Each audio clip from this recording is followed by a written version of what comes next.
Something unprecedented has happened, gamers. This is the first time I've ever experienced something like this where Zelda Tears of the Kingdom is fully playable right now on PC. I'm not condoning it. I'm not going to say any opinion on it whatsoever. I'm just saying that this is crazy. So essentially the story goes that some people ended up getting their physical copy of the game early through one means or another. And at least one of those people knew how to unload it onto their PC and run it through an emulator. And it didn't take long for the internet to absolutely explode with downloadable ROMs of Tears of the Kingdom. Now, the official release of the game is still going to end up being May 12th, but I'm assuming, as with most Switch games, it's more than likely going to release on the 11th at like 10 to 12 at night. But the most difficult thing for us Zelda fans right now is going to be staying away from leaks and spoilers. Now that the internet has access to this game, people are going to post it regardless of what happens to their YouTube channel or whatever, just because they don't care. I've heard from friends that have Zelda showing up in their recommendeds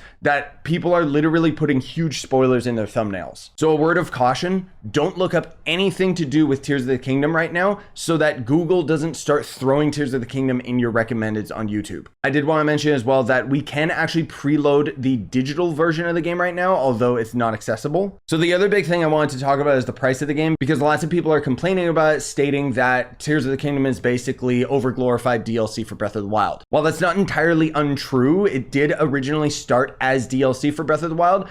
It kind of ended up turning into a Mario Galaxy 2 situation where they just had so much new content and so many ideas, they just decided, okay, this is no longer DLC, this is a full game. Personally, I'm not against this decision. And honestly, with the state of AAA games being what it is today, not to mention the fidelity of Nintendo or Zelda as a franchise, and personally speaking, I think that we're actually getting a deal with this price. The amount of hours that I sunk into Breath of the Wild is probably going to pale in comparison to Tears of the Kingdom. And you can't really put a price on that. But if you do want to end up saving some money, I do have a tip for you that might be a tough pill to swallow. So on the Nintendo Switch, you can actually buy a 2-game ticket voucher, which basically is you dropping down over $100 for a voucher that will allow you to get 2 games on the Nintendo Switch. The voucher expires in a year, so as long as you have 2 games that you want to get within a year's time frame, you're good to go. Even buying 2 normal Switch games at full price, you're saving about $30 to $40, but you can also use it on Zelda regardless of that increased price, thus saving you even more money.